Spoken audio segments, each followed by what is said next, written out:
அளவற்ற அருளாளனும் நிகரற்ற அன்புடையோனுமாகிய அல்லாஹ்வின் திருப்பெயரால் துவங்குகிறேன்.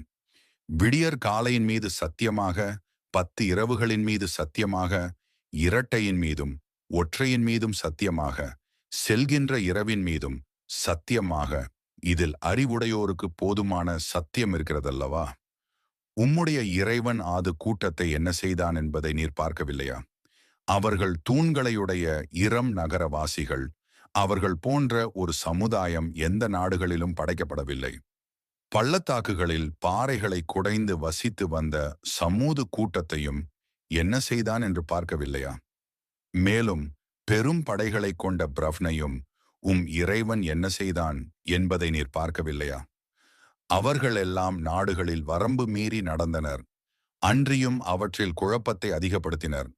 எனவே உம்முடைய இறைவன் அவர்கள் மேல் வேதனையின் சாட்டையை எறிந்தான். நிச்சயமாக உம்முடைய இறைவன் கண்காணித்துக் கொண்டிருக்கின்றான்.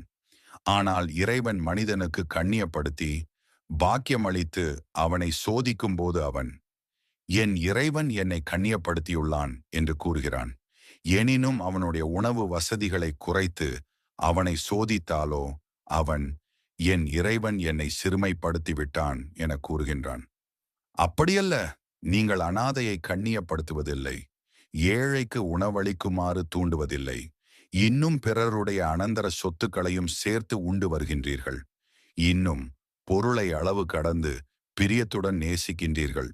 அப்படியல்ல, பூமி தூள் தூளாக தகர்க்கப்படும் போது இன்னும் வானவர்கள் அணி அணியாக நிற்க உமது இறைவன் வந்துவிட்டால், அந்நாளில் நரகம் முன் கொண்டு வரப்படும் போது அந்நாளில் மனிதன் உணர்வு பெறுவான்.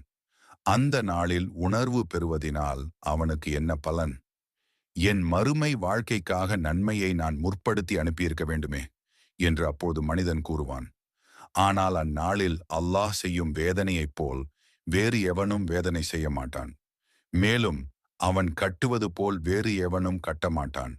ஆனால் அந்நாளில் நல்லடியார்களிடம், சாந்தி அடைந்த ஆத்மாவே, நீ உன்னுடைய இறைவன்பால் திருப்தி அடைந்த நிலையிலும் அவன் உன்மீது திருப்தி அடைந்த நிலையிலும் மீளுவாயாக. நீ என் நல்லடியார்களில் சேர்ந்து கொள்வாயாக. மேலும் நீ என் சுவர்க்கத்தில் பிரவேசிப்பாயாக என்று இறைவன் கூறுவான்.